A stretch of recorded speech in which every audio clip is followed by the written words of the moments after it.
Olá pessoal, bem-vindos a mais um Papo Certo, o podcast onde falamos do mercado imobiliário de forma simples, clara e sem enrolação. No episódio de hoje, vamos falar sobre um tema que está impactando empresas e pessoas já agora em 2026, a reforma tributária. Vamos falar do que mudou, emissão de nota fiscal, CBS, IBS, como que está sendo implementada e o que isso pode afetar em quem compra, aluga ou investe em imóveis. Eu sou Hugo Almeida e esse é o podcast da Certo Imóveis. Bora lá?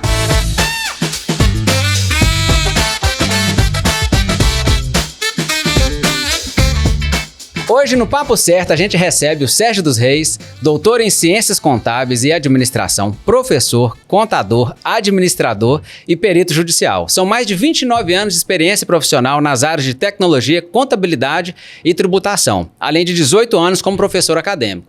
Ele já recebeu o Prêmio Internacional Eurosocial Mais e possui diversos artigos publicados na área contábil e tributária. E tem uma história inspiradora, foi vendedor de picolé e lavador de carros e é pai hoje de 4 lindas meninas. Sérgio, seja muito bem-vindo ao Papo Certo. Obrigado, Hugo. É um prazer estar aqui com você. É uma honra, né? Estarmos aí nesse momento discutindo um tema tão relevante, né? A gente vê aí que bate papo para tudo quanto é lado e especificamente para um caso concreto é mais difícil. Mas é uma honra revê-lo, né? Também como meu ex-aluno. E estamos aqui para bater esse papo e tirar um pouquinho de dúvida e, quem sabe, criar mais dúvidas. Né? Obrigado mais uma vez, né, você tá aqui. Sérgio foi meu professor, excelente professor, por sinal. Obrigado. Esse tema é um tema que tá aí, né? Eu falo perturbando a cabeça de muita gente, né? Em vários setores, mas no nosso foco aqui, o setor imobiliário, com tantas mudanças que a legislação prevê, né? Aí desde a alteração do ano passado e já o início das implementações esse ano. E a gente já tem falado sobre o tema, discutido, várias pessoas, né? O que você acabou de dizer, às vezes é um campo ainda que um pouco meio desconhecido em algumas circunstâncias. É isso aí, uma lei nova, né? Mas eu queria, assim, pra gente começar, eu acho que para quem tá nos ouvindo, talvez trazer aí, queria que você trouxesse para nós um panorama geral. O que de fato a lei trouxe, o que a princípio muda no nível geral, quais são as principais aí mudanças que a nova lei aí, essa reforma tributária vai trazer pra gente? Hugo, eu costumo dizer que é uma mudança de paradigma. A reforma tributária é algo que todo cidadão brasileiro já aguardava há muitos anos. Nós que somos valadarenses, né?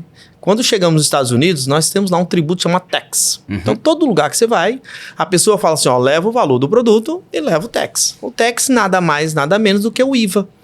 Como os padrões europeus e também o americano utilizam já essa forma de tributação, é a única que une vários tributos em um. Inclusive o anúncio do produto lá é o valor do produto, não tem nada a ver com... Não tem nada a ver. Não tem imposto, não tem nada. Isso aí. Né? Você vai pagar o imposto, não é que você vai pagar o produto. O Brasil está atrasado, na verdade. Então essa reforma, ela é discutida há mais de 10 anos. Há muito tempo vem se discutindo. Em 2025 houve então a regulamentação, a aprovação de regulamentação, onde que colocou-se como o início mesmo efetivo a partir de 2026. Essa reforma é esperada há muito tempo, mas trouxe muito impacto, Hugo. Pessoas que nem imaginam que iria impactar a sua vida, a partir desse momento vai ter um impacto considerável. Pode ter certeza. Aquela pessoa que alugava um imóvel direto, sabe? Que eles tinham 4, 5 imóveis, não queria, pagar tributo, cuidado. Esse é uma possível mudança, um locador chamado locador profissional, pessoa física. Quando ele começa a ter um faturamento maior e a quantidade de imóveis no seu nome. E temos novidade, que agora cada imóvel também vai ter um código. Então, o CPF dos imóveis, chamado CIB, Cadastro Imobiliário Brasileiro, que é uma novidade também que veio na reforma. Bem como outras atividades, Hugo, que até então não eram inseridas nem como serviço, nem como comércio. A partir de agora, a reforma tributária diz todos os serviços, todos os bens entrarão nessa reforma. Vírgula, as exceções receberão algumas reduções. Então, nós temos reduções para cesta básica, redução para quem é contador, redução para quem trabalha com o ramo imobiliário, tem uma dedução. Então, temos mudança para todos os segmentos. Então, não é somente para as grandes empresas. A mudança ela é realmente para todos. A base ali é a criação eu não vou dizer que são 2 novos impostos, mas talvez 2 novas siglas, né?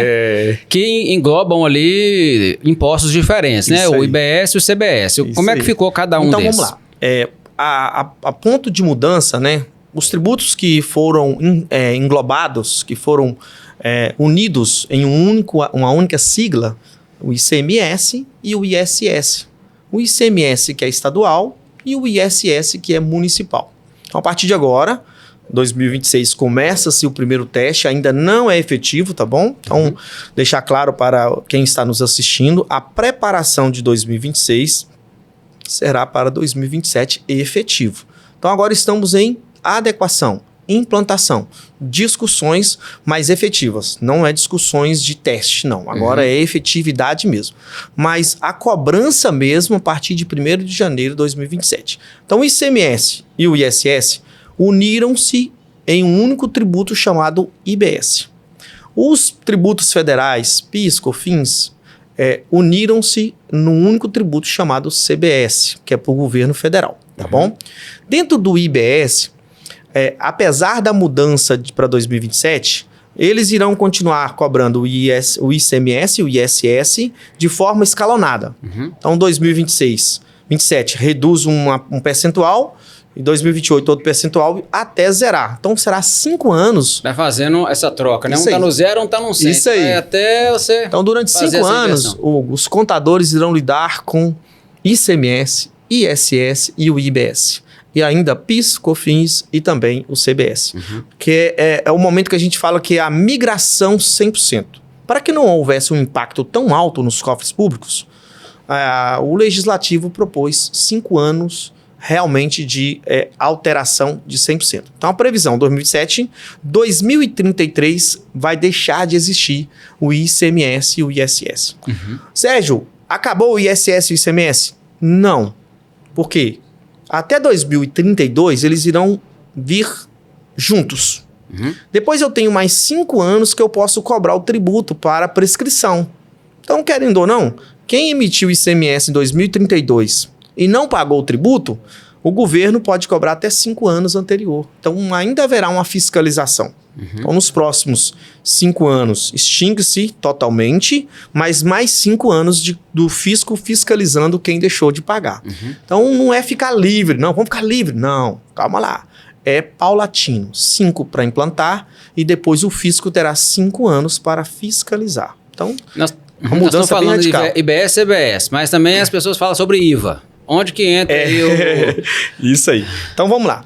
CBS e IBS são os tributos que a partir de agora passarão a existir. O IVA é o modelo desse tributo. Então, nós temos o IVA dual. O que é o IVA dual? Pagaremos tributo para o Estado e município através do IBS e pagaremos o tributo para o governo federal através do CBS. Então, nós já estamos adequando o IVA. O IVA é um nome internacional, né? É um imposto de valor agregado. A sua experiência, você tem aí, né, muitas formações, né, doutorado e tal, muito tempo nessa parte acadêmica. Você acha que existe pensando para o futuro, de juntar e isso virar tudo uma coisa só? Olha, o governo... Deixar de existir CBS, IBS, por exemplo, o e no governo final federal... das contas, igual a ideia né, do IVA, que seria essa, né? Você ter apenas uma taxa ali que está ali incluso todos os impostos. O governo federal, ele tem uma dificuldade de abrir mão de alguns tributos. Então, por exemplo, ele não vai abrir mão do PIS e COFINS para poder unir com o IBS. O tributo IRPJ e contribuição social também, ele não vai abrir mão. Então, alguns tributos... mantém a grande máquina pública que é o governo federal. Então, eu não acredito que a curto prazo isso pode acontecer. Depois do IVA implantado, o IVA dual, claro que alguns estudos irão existir, é natural. Então, pode acontecer de ter novos estudos, mas até então não existe ventilado, não existe essa previsão, até porque na discussão também da reforma já havia essa discussão e não foi aprovado. O governo não abre mão, né? Eu acredito que uma arrecadação federal altíssima igual tem, não vai querer dividir entre os municípios, até porque parte do imposto de renda vai para o FPM divide com os municípios, então tem uma outra lógica matemática por trás disso aí, né? Uma outra questão ainda, antes da gente entrar mais especificamente nos pormenores da alocação e da venda, existe, né, a ideia da reforma é que não se aumentasse a carga tributária. Mas até o momento, tudo que a gente vê falando, os especialistas, aí, as reportagens e tudo leva a entender de que da forma que está, se for aplicada, a carga tributária seria majorada. É. Como que você vê isso? A gente sabe, vai ter aí um período de adaptação, a gente usa muito o termo, às vezes, de calibrar, de ajustar para poder ter, mas como que você pensa? Você acha que lá no final da linha vai existir, de fato, um aumento tributário ou não? Hugo, eu entendo que em 2027 o impacto vai ser de aumento. Toda implantação, ela vai ter um aumento. Então, eu, Sérgio, enquanto leitor, estudante, pesquiso muitos números, entendo que vai ser aumento. Porque, imagine só, você trabalha com o ICMS e o ISS do lado de cá, e o IBS e o CBS do outro lado. Esses tributos, por mais que tenham um escalonamento de redução de um e aumento de outro, uma hora um vai estar arrecadando mais do que o outro. Então, eu acredito que vai aumentar. Quando chegar o primeiro ano, 2027, 2028, a calibragem tende a identificar. Nessa tendência de identificar, o governo ele diminui ou ele aumenta se foi maior. Então, essa calibragem vai ser nos próximos 5 anos. Então, o melhor segredo mesmo é o 5º ano, né? Que é neste último ano que a calibragem vai estar... Você vai estar mais perto da realidade do que de fato vai ser, né? 2027 eu entendo que vai aumentar. Vai aumentar porque aumentou já o custo das empresas. As empresas já estão inserindo nos seus custos de processos, de serviços, o valor que está sendo para implantar uma nota fiscal eletrônica integrada, para implantar um cadastro imobiliário para efeito de cobrança de tributo. As empresas já estão preocupados já como que será esse resgate lá em 2027. Eles já estão contratando profissionais, contratando especialistas para estudar, preparando a sua base. Então, nós temos hoje uma lista de empresas procurando profissionais já que conhecem um pouquinho, porque nem todo mundo conhece, para que em 2027 ele não tenha surpresa. E vem surpresa aí. Vem surpresa. A gente andando, então. Eu acho que essa parte introdutória é importante para todo mundo entender a mudança desse contexto, dessa realidade. Mas na prática, para o mercado imobiliário, vamos falar primeiro aqui sobre locação de imóvel. O que muda, né? Com a implementação da reforma, o que muda para as imobiliárias, que são as empresas que estão vinculadas aí, que normalmente têm uma quantidade maior de imóveis que administram e que alugam e que transacionam, e para os proprietários, porque a gente sabe que é uma realidade do mercado, muitos proprietários fazem locações diretas e tem aí as administrações próprias, né? O que muda para dentro desses dois contextos com relação, ainda falando da reforma do tributo em si? Um pouquinho depois a gente fala entrar no CIB, mas falar um pouquinho mais dessa questão do imposto. Tá, então vamos lá. O administrativo, as imobiliárias já têm que pensar. Se eles deixarem para acordar em 2027, eles estão caindo num laço. Por exemplo, qual é a quantidade de meses mínimos num contrato hoje de aluguel? 30 meses, né? Que é o legal. O residencial, mínimo 30. Então pensa bem que as imobiliárias comecem a fazer os contratos de 2026 de 30 meses. E elas não fizeram previsão do IBS, do tributo que será cobrado ali, sobre tanto para o ganho do dono do imóvel, como também para a administração, que é uma corretagem, né? Que é uma participação ali de uma intermediação. A intermediação será tributada, né? pelo IVA, que é o IBS. Aquele que recebe o aluguel, dependendo da quantidade de aluguel e o valor que ele está faturando, ele passa a ser um locador com um faturamento além. Ele também poderá ser enquadrado como um locador que pague o tributo pelo IVA. Então, o que eu acredito que as imobiliárias devem fazer? Rever os seus contratos todos em 2026. Notificar os seus clientes, né? Para que eles procurem identificar realmente se não tem nada omisso dentro da imobiliária. Por quê? Dentro da imobiliária, às vezes, ele tem 2 imóveis. Só que, particularmente, ele tem mais 4, 5, 6 que ele faz a gestão. Natural, isso pode acontecer, é direito dele, né? E não passa essa informação para a imobiliária. Uma vez que a imobiliária passará a mandar as informações, na hora que ela retém o valor do IVA, ela vai identificar quem é o locador que gerou aquele valor. Quem loca, o dono do imóvel, passará a querer recibos também da imobiliária e a nota fiscal da imobiliária, porque isso vai gerar cashback. Pensou? Quem não quer receber? Mas imagine só, eu tenho 100 mil de notas fiscais por mês, eu não vou querer cashback? Claro que eu vou correr atrás para pegar. Então, hoje, o maior fiscal na reforma tributária chama-se contribuinte, o próprio, o recebedor do serviço ou do produto, porque ele passará a exigir a nota fiscal. A minha dúvida, então, quando você fala de cashback, nós estamos falando aqui de cashback porque a imobiliária hoje, na prática, funciona assim, né? A gente aluga imóvel, o padrão normal, 10% você cobra ali de administração. Sim. E já é, obviamente, pelo menos todos deveriam fazer isso, como nós fazemos. Eu aluguei o seu imóvel por R$1.000, vou reter ali o repasse de R$100, que é a minha comissão como imobiliária, meu faturamento é R$100, eu tiro uma nota fiscal que eu te emiti para você um serviço, prestei um serviço para você de R$100. E hoje eu pago ali, né, os impostos que estão previstos nesse serviço que eu te prestei. Ok. A partir do ano que vem, porque esse ano ainda está nessa parte de adaptação, eu vou começar já a pagar os impostos novos como imobiliário dessa prestação de serviço que eu te fiz, retendo ali a minha comissão. Isso aí. Só que os 90% que foi para você, nesses 10% gerou um imposto. Sim. Esse que seria o cashback que você está dizendo. Ou seja, o que eu retive de você ali, agora você tem o direito de reter, ou seja, de descontar e pagar menor o que eu já recolhi. Geralmente ele vai querer de volta, porque é uma prestação de serviço, ou ele vai deduzir em algum tipo de tributo que o governo deve criar mais à frente. Então esses 10% é o faturamento. Desse faturamento, quem é que você prestou o serviço vai pedir a nota fiscal. Ah, Sérgio, nós já emitimos. Excelente. Mas essa realidade tem que ser para todas as imobiliárias a partir de agora. Porque aqueles que... Ou seja, quem já está andando direitinho nisso aí, já está mais tranquilo. Já está mais tranquilo porque o seu faturamento ele é 100% fiscal. Aí, Sérgio, por que você está falando isso? Porque, vamos dizer, a sonegação no Brasil ela é muito grande. Então, eu estive no município, fui diretor tributário e é muito alto a sonegação. Por mais que temos sistemas de controle, nós ainda temos brechas, tá? Só nós... De vez em quando aparece um contribuinte, um inquilino que fala assim, ó, não informa para a Receita que eu tenho esse imóvel, não. Eu acredito que essa é uma realidade que você já deve ter vivenciado. Às vezes não quer que o imóvel fique, não, quero tirar da imobiliária porque eu não quero declarar. Isso aí. Acontece. Então, a partir de agora, essa regra, Hugo, ela deixa de existir. Contrato firmado, uma vez que eu coloquei o imóvel e o CIB dele, eu tenho que começar a informar para a Receita Federal.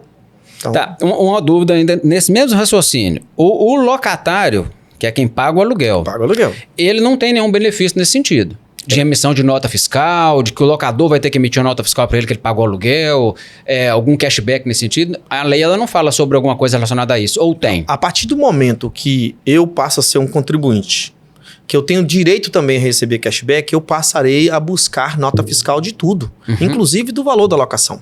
Ah, qual foi o valor da locação? R$1.500 por mês.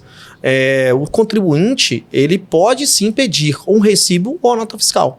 Como o recibo não vai ser tão usual mais, é natural que vai se implantar a nota fiscal também para aquele que está tendo o valor sendo tributado. Por exemplo, os 1.500, tirou os 10%, 150, 1.350.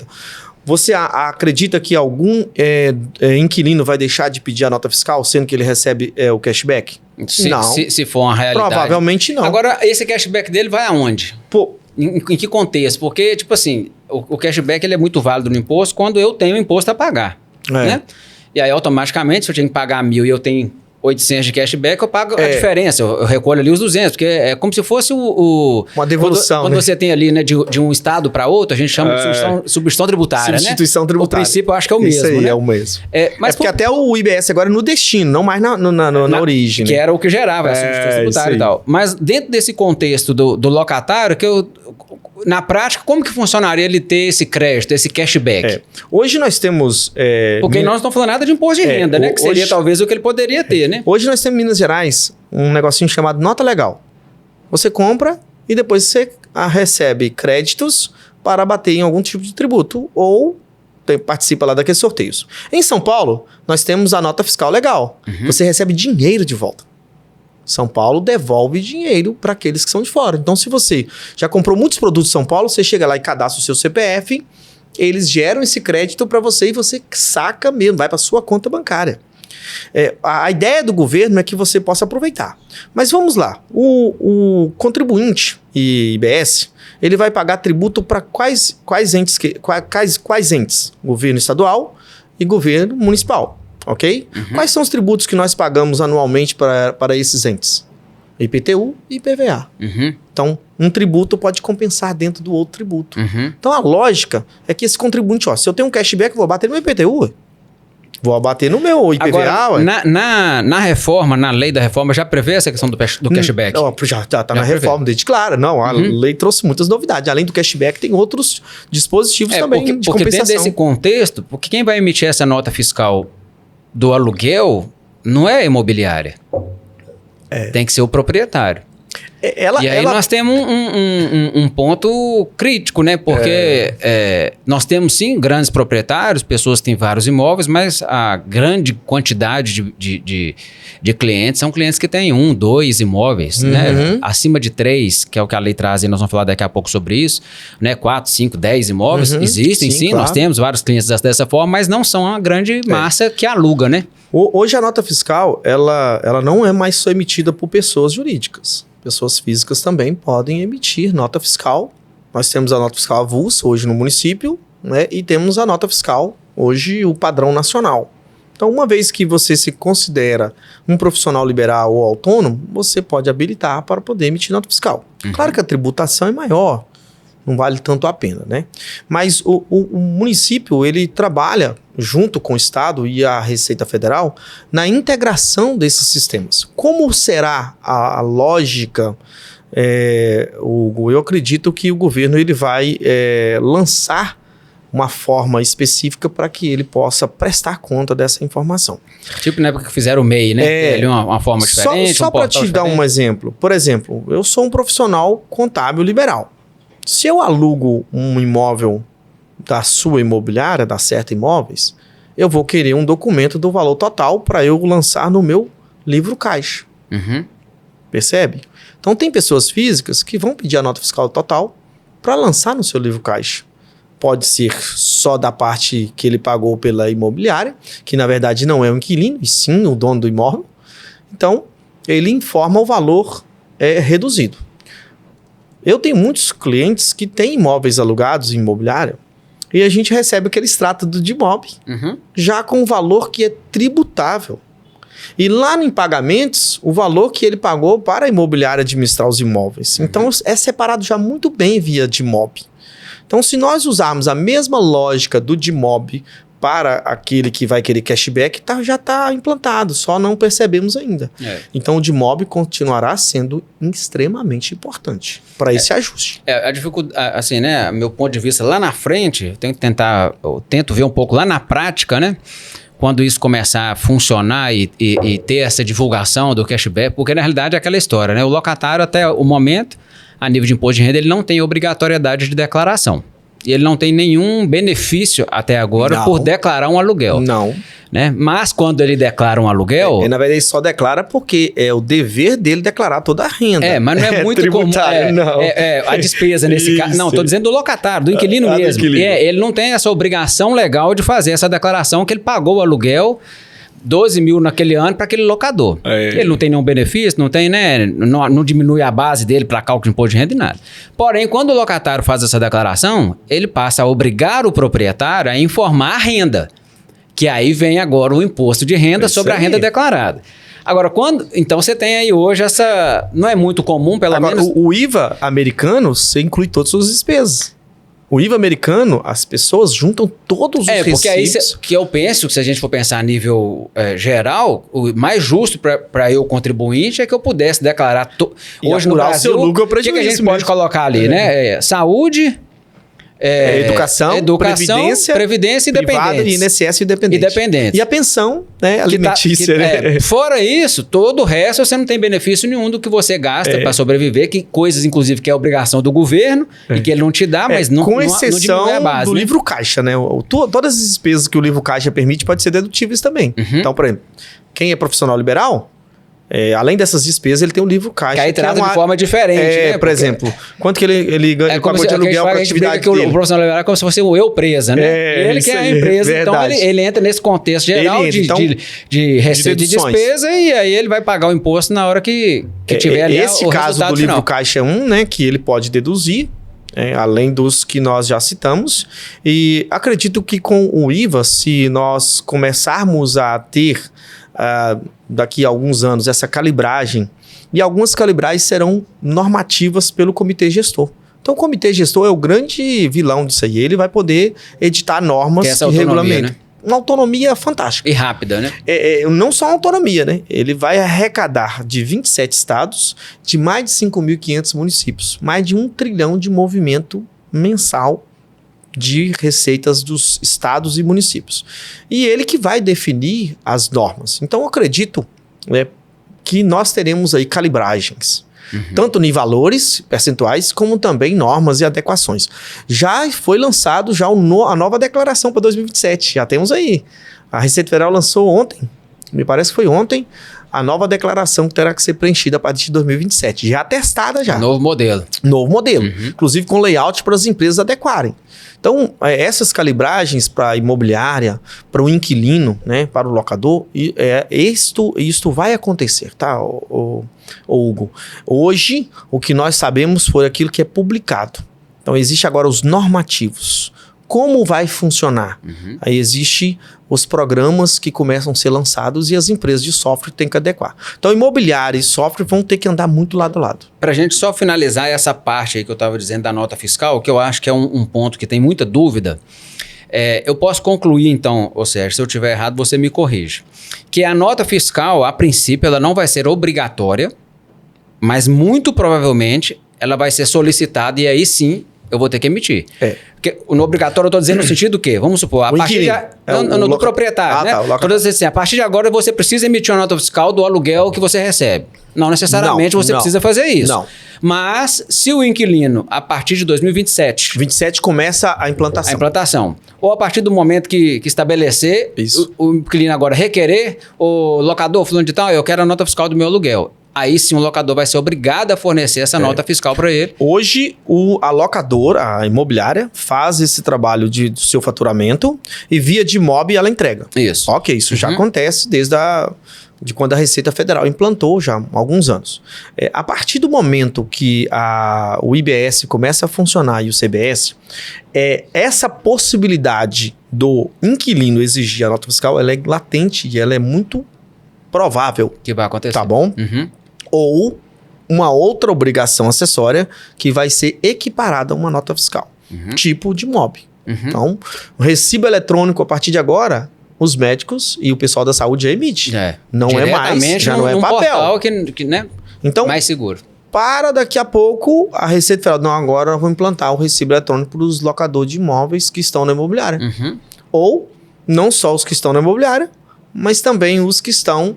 no particular, né? No particular, direto, então pode acontecer. É mais um trabalho para as imobiliárias, claro, mas não podemos escapar dessa realidade. E que provavelmente vai talvez trazer um pouco mais de clareza com o passar do tempo, como que isso vai ser operacionalizado, né? Hoje as imobiliárias estão fazendo o trabalho já que está se prevendo para a reforma tributária.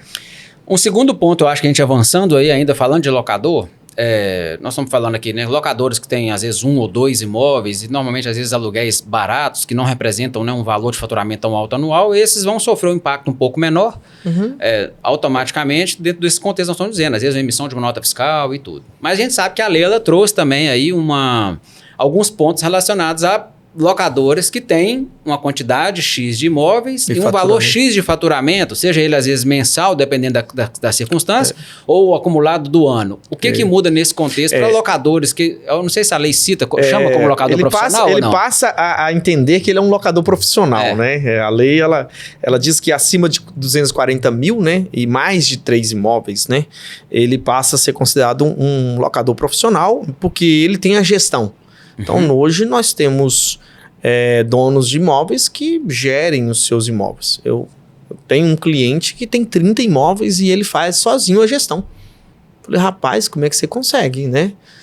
30 imóveis é uma quantidade bem alta, mas ele está enquadrando-se nessa gestão profissional e o faturamento dele ultrapassa esses 240 mil. Então, logo, a partir de 2027, ele passa a ser considerado um contribuinte do IBS. Tá? Só que ele tem os contratos dele tudo ainda no modelo padrão antigo, pessoa física, e ele não preveu que esse tributo seria cobrado dele. Nesse caso, agora, se ele tem 3 imóveis ou mais. Acima de 3, né? Acima de 3, não seriam 4. De 4 para cima e fatura 240 mil, pelo menos, no ano. No ano. Ele aí sim, agora ele passa a ser obrigado a fazer o recolhimento desse imposto. Pelo IBS. Além do imposto de renda. Então, quando ele chega na situação, nós estamos abrindo aí um mercado para termos muitas holdings que vão administrar aluguéis, quando a gestão é da própria pessoa, tá bom? Quando está na imobiliária, ele está passando pelo processo da imobiliária, a Receita Federal vai estar editando a regra quando ele estiver na imobiliária e não estiver fazendo a gestão própria. Da Receita não, o comitê gestor. Hoje, ele faz a gestão. O interessante é que, nesse caso, quando ele é pessoa física e esse gestor próprio, ele não informa o DIMOB, porque ele não é obrigado. Mas quando o contribuinte aluga o imóvel dele, a maioria dos inquilinos, quando vai fazer uma compra numa nota fiscal, indica o endereço dele, indica o CIB, que vai ser agora muito usado. Quando ele vai declarar imposto de renda, ele coloca o endereço que ele está morando. E a Receita tem armazenado essas informações. Então, eu costumo dizer que a Receita ela tem um data house, um banco de dados enorme. Então, hoje ela tem dados de nota fiscal eletrônica, ela tem dados dos impostos de renda, ela tem dados, informações dos cartórios, que é obrigado a informar, que será um dos dedo duro, em tese, não querendo contribuir com a corrupção e nem tampouco com a sonegação, mas ela o cartório hoje vai informar. Com isso, essas informações, Hugo, passa a ficar compilada num grande banco de dados. Para a Receita descobrir se ele é ou não um grande locador, é daqui para ali. Não precisa de muito esforço. Então, muito cuidado essa pessoa física que tem mais de um imóvel, mais de 3 imóveis, 4 imóveis em diante, e que tem um faturamento acima de 240. Então, ele tem que preparar 2026 para ele poder resolver para que em 2027 ele não caia em uma armadilha. Tá? Qual é a armadilha de 2027, Hugo? Pense bem, IBS, mesmo com as deduções, ele vai pagar em torno de 7% a 8%. Mais o imposto de renda, 27,5%, 35%. Ou seja, é muito melhor então ele transferir por uma empresa que ele vai pagar um 11%, mais 8%, 17%. Ou ainda o modelo atual, imobiliária administra, imobiliária paga o tributo, e ele é informado para a Receita Federal. Então, nós estamos diante de um grande desafio. Até para as imobiliárias também entenderem, se você, imobiliária, tem no seu banco de dados um contribuinte que fatura mais de 240 mil por ano, e ele tem mais de 4 imóveis, eu diria para fazer um estudo, um alerta, para que não haja a tributação da imobiliária, e também para que o seu contribuinte não seja enquadrado depois como um profissional locador, né? Me tira uma dúvida, me ficou não ficou muito claro. Quando você coloca assim que o proprietário com 4 ou mais imóveis, vamos considerar esse que passa a ser obrigatório a pagar o imposto, o IBS. Estando ou não na imobiliária, a administração dele, ele vai ser obrigado a recolher esse imposto. Hoje, a lei diz da gestão própria. Quando ele faz a própria gestão. Então, se eu tenho 4 imóveis, no meu nome, pessoa física mesmo, e esses 4 imóveis faturam mais que 240 mil no ano, e eu tenho uma imobiliária que faz essa administração, eu deixaria de ser obrigado a recolher o IBS. Hoje, a lei, a reforma deixou isto bem claro que é a pessoa física e não quando está na imobiliária. Mas pense bem, se ela vai entender que a pessoa física ela faz isso e na imobiliária ela não faz, não existe uma incoerência? Porque, olha, ele é pessoa física do mesmo jeito. O que vai então acontecer é que quem tem 4 imóveis de 240 mil, vai todo mundo correr para a imobiliária para não pagar tanto tributo. Né? Então, hoje, a Receita... eu penso, talvez, assim, a ideia aí dessa estratégia, não sei, eu fazendo essa leitura aqui agora, é que normalmente um saia da informalidade. É isso aí. O imóvel que está numa imobiliária, isso pelo menos deve ser, ele está ali declarado na DIMOB, ou seja, está declarada a renda. E aí vai entrar na imposto de renda ali, nesse caso eu estou falando de acima de 27,5%. Isso aí. Esse locador que não declara a renda, porque ele está no particular, que é o que ele não cai no de imóveis. Eu não declaro, então não estou no de imóvel, a Receita nem sabe, entre aspas, né, que eu tenho essa renda, eu não recolho imposto de renda sobre isso. Então, o que eu vejo que a Receita talvez está... E aí, obviamente, a Receita ela vai pegar dos dois lados, porque se um locador que está fora da imobiliária, ele vem para dentro da imobiliária, agora a imobiliária passa a ter faturamento com aquele cara que ele não tinha. E eu vou recolher imposto aqui. É isso aí. Como empresa da minha administração. É isso aí. E além disso, o proprietário vai ter que recolher o imposto de renda. Isso aí. Então eu acho que talvez, dentro desse contexto, isso seja suficiente. De fato, dentro da imobiliária... Nós estamos entendendo que é essa a lógica, né? Então, estamos crendo, né, pela normativa atual. Mas, durante 2026, toda essa estrutura está sendo realmente repensada em alguns casos. Inclusive, alguns estão até judicializando algumas situações, porque ela já entrou em vigor, mas alguns discordaram, aí vem algumas associações e começa então a acontecer. O que eu entendo, eu não pagaria para ver, para deixar para 2027 para poder ver acontecer. Então, o ano de ajustar, discutir e descobrir a realidade é 2026.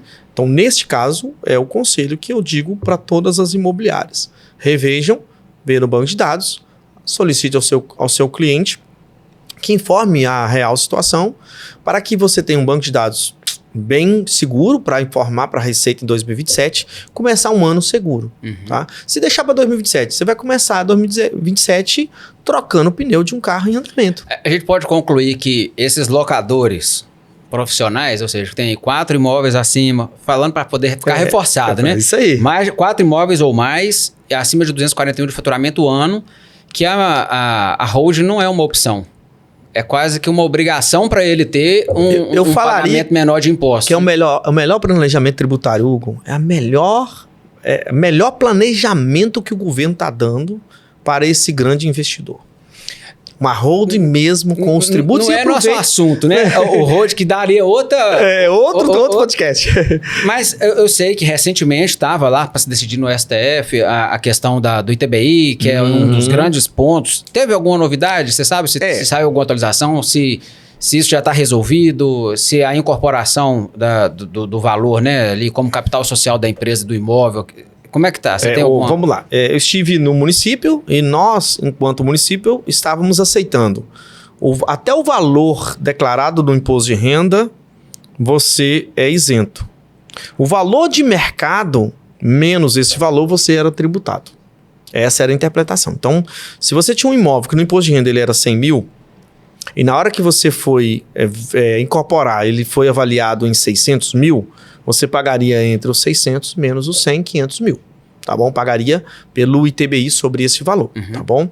Temos discussão que está acontecendo, ou que isso não é uma venda. Se não é uma venda, é apenas uma incorporação de um capital.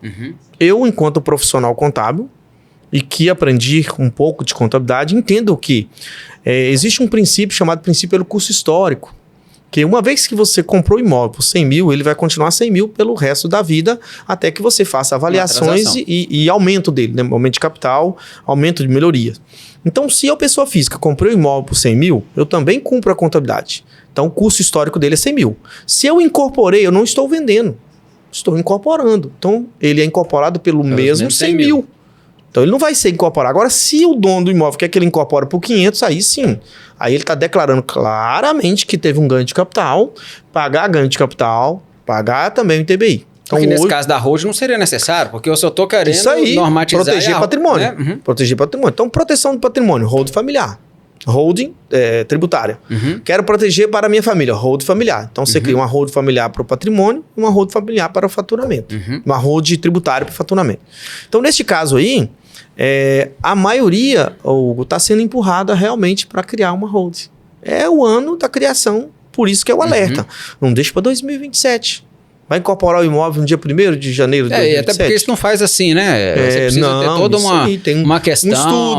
Estudo. Qual vai ser o melhor planejamento tributário? As se pessoas vai ser no precisam simples, começar a se vai pensar ser no sobre lucro isso. presumido, se vai ser no lucro real. Exatamente. Hoje o lucro presumido ele caiu um pouco, vai cair um pouquinho de desuso, muita gente vai querer lucro real. O simples ainda é uma discussão pequena ainda. Ok, a gente andando um pouco mais, que eu acho que é importante também, a gente falar um pouquinho sobre o CIB. O CIB. O que é, afinal de contas, esse tal desse CIB? Como é que ele vai funcionar? Cadastro Imobiliário Brasileiro. Então, como que é o CIB hoje? Nós temos um instituto que ele controla os imóveis hoje do Brasil, que é o Sinter, né? Então, hoje, as prefeituras, os municípios, até ano passado, até outubro, deveriam já enviar os dados para o Sinter.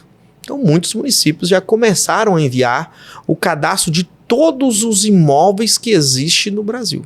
Todos. Desde o imóvel regular, como aquele que está irregular, mas paga o tributo. A partir do momento que ele vai para essa base de dados, ele recebe um código, como se fosse um CPF mesmo. Então, esse código vai identificar o imóvel, independentemente se ele está com registro, está legal ou não. Pagou o tributo IPTU, ele já consegue gerar já. Esse código, quem vai informar e criar ele é a prefeitura. A prefeitura envia, depois é gerado juntamente com o CPF. Então, mas essa gestão, essa informação não é cartório. Não, os cartórios vão trabalhar alinhado. Então, por exemplo, prefeitura... Porque a gente sabe, por que eu estou perguntando? A gente sabe que existem imóveis, aqui na nossa região, por exemplo, isso é muito comum. Eu tenho lá um lote ou eu tenho uma casa. Aí, de repente, eu construo um segundo andar ou construo um no fundo e não registro, não averbo, não faço nada. Mas a prefeitura, nas fiscalizações, vai lá, identifica e ela emplaca e tem lá 2 imóveis, tem 2 endereços, 2 IPTU, 2 taxas de lixo, no nosso caso aqui nós temos. Então, às vezes, não existe no cartório os 2 imóveis, que são 2 imóveis naquele lote, né? Mas lá na prefeitura são 2 imóveis. Nesse caso... Esse cadastro as prefeituras. O que o cartório vai fazer? As atualizações e os registros. Por exemplo, quando um loteador vai lotear a área, ele vai na prefeitura, ele faz um projeto. Ali ele apresenta um loteamento. Mas o que ele faz? Ele pega a escritura, vai no cartório e já registra a área de cada um. Gera uma matrícula e depois a prefeitura aprova para que essa matrícula... Então, ele começou no cartório por uma matrícula maior. Então, a prefeitura, às vezes, não tinha o cadastro completo, mas o cartório já teve antes dele. Então, vai ser sincronizados. Então, eu tenho no cartório e o município trabalhando unidos. Então, eu tinha uma gleba de 10 mil, dividi ela em várias áreas, eu fui no cartório, fiz a divisão e fui na prefeitura e apresentei o loteamento para que seja aprovado. Então, a métrica aí de quem vai ser, né, medindo quem um ou outro, vai ser ambos integrados. Prefeitura começa, tá bom? Com o cadastro. Daí que vem, então, aquela conclusão que você falou um pouco atrás aí, de uma preocupação que os proprietários têm que ter. Porque se a gente começa até agora um cadastro do imóvel a nível nacional, e aí se esse cadastro está alinhado, cartório, prefeitura e acesso do governo e acesso à Receita Federal, a transação, né, ou integração. A integração, o compartilhamento ali, né, você cruzar esses dados, vai trazer muito mais fácil o entendimento de que aquele proprietário ou aquele dono tem vários imóveis e de que aquele fulano, aquele beltrano, aquele ciclano moram no imóvel de propriedade do fulano. Mas cadê a renda do aluguel desse cara que você não declarou? Esse é o segredo. Essa lógica, ela não está sendo vista por todo mundo. Mas a Receita, ela sabe o que ela quer. Então, eu terei ferramentas. Se eu tenho a nota fiscal no meu banco de dados, quando você compra, qual é a primeira exigência que eles te pedem? Endereço, CPF ou CNPJ. Você vai passar o endereço o quê? De uma área de aluguel temporário? Ou você vai passar o seu endereço oficial? Geralmente o seu endereço. Quando você compra um produto em qualquer tipo de loja aí pela internet, eles pedem o seu endereço de entrega. Então esses endereços vão na nota fiscal. Quando eu alugo e não quero que seja tributado, tudo bem, você quer fazer a gestão, fica por conta.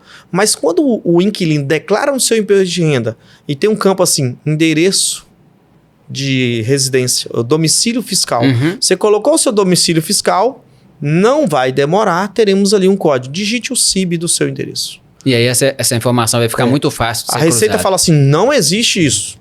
Não existe essa informação. Hoje, né? Hoje. Tanto quando você declara os imóveis, né? Mudou aí. Agora você coloca 2 ou 3 anos, já tem mais informações. Coloca o endereço, né? Eu acho que a gente pode, né? Um assunto de reforma tributária, eu acho que a gente fica aqui para muito tempo, né? Muito tempo, muita coisa. O que eu acho que nós podemos, né, alertar as pessoas que estão nos vendo que é o que você já disse algumas vezes. Esse ano é o ano. É o ano. Né? Então você precisa ter esse cuidado, avaliar o seu patrimônio, avaliar o que você tem de imóvel para alugar, avaliar quanto que você recebe de aluguel, procurar pessoas que têm esse conhecimento para ajudar, porque eu penso assim, é você que tem tanta experiência, tanta bagagem, tantas formações e tá há tantos anos no mercado e ainda tem muitas dúvidas. Sim, claro. Nós, como imobiliária, também estamos, né, no mercado especializado, mas também estamos aqui buscando muita informação. Você pega o proprietário do imóvel, então está mais distante ainda do que a gente. O que eu costumo dizer, Hugo?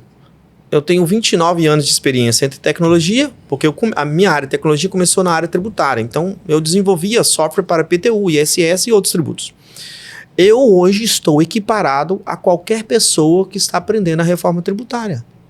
Mas você não tem 29 anos, eu tenho 29 de experiência, conhecimentos tributários e um pouco de tecnologia, mas hoje a reforma ela está fazendo uma mudança tão radical que eu e você hoje estamos equiparados, zeramos, estamos 0 a 0. Se você começar a estudar a reforma tributária hoje, você vai estar equiparando a mim normalmente. Sérgio, hoje você deu mais informações do que eu sabia. Eu tenho estudado desde o ano passado, um pouco mais. Bom, claro que você também já deve ter visto e ouvido algumas coisas, mas hoje você está confirmando. Então, a gente já está estudando há um tempo e colocando em prática. Tivemos, ano passado, uma capacitação com os nossos fiscais na cidade, enquanto diretor. E em 2026, estamos olhando as práticas. Nota fiscal padrão nacional, reforma já implantada, IBS sendo destacado, mesmo que não tenha valor contábil tributário, mas já está. Então, nós estamos acompanhando tudo isso. E o primeiro imposto de renda agora já vem com alertas. Então, vamos ver como é que vai ser o imposto de renda do primeiro e do 3. Depois a gente vai dizer realmente sim. Será que o que nós falamos é verdade? Será que é dessa forma? Então, para a gente concluir, eu penso assim, né? O que a gente deixaria aqui como dica, ou como... Se a gente pode dar um conselho, né, para as pessoas que estão nos ouvindo, é esse. Você tem imóvel para alugar? Fiquem alerta com relação a essa questão da reforma tributária.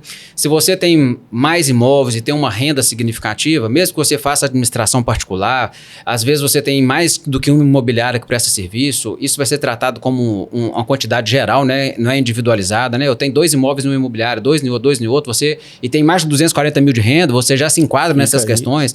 É importante, interessante eu fazer uma hold ou não, então procure profissionais, né? Procure um contador, né? Pessoas especializadas para poder ajudar. Às vezes as imobiliárias podem dar esse suporte também inicial. É claro que não é a expertise da imobiliária, apesar de ter alguma experiência, mas o ideal é você procurar pessoas capacitadas para poder lhe auxiliar, porque o que a gente sempre fala, a nível fiscal e de imposto, o ideal é você fazer o planejamento, que é o que você já disse aqui algumas vezes, para que eu faça da forma correta, pagando o menos possível. Isso aí, é o legal. Porque às vezes eu estou pagando mais do que eu poderia pagar. Então, um bom profissional vai te orientar da melhor forma possível. Melhor coisa. E se mantenha ligado em 2026, porque o ano está aí, as mudanças estão sendo implementadas e 2027 começa a rodar para a gente não perder o time. Nós temos um diferencial, para concluir também, nós estamos na cidade de Governador Valadares e região.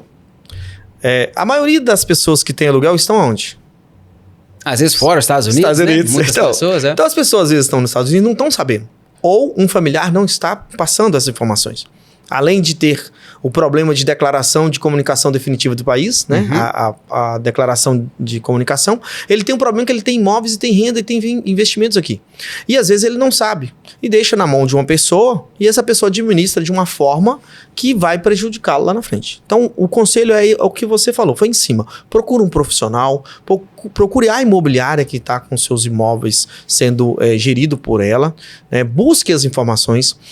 Um alerta também, Hugo, as imobiliárias também buscarem esse conhecimento. Hoje, você está saindo na frente, a Acerta Imóveis está de parabéns, saindo na frente, discutindo um tema antes que aconteça o problema.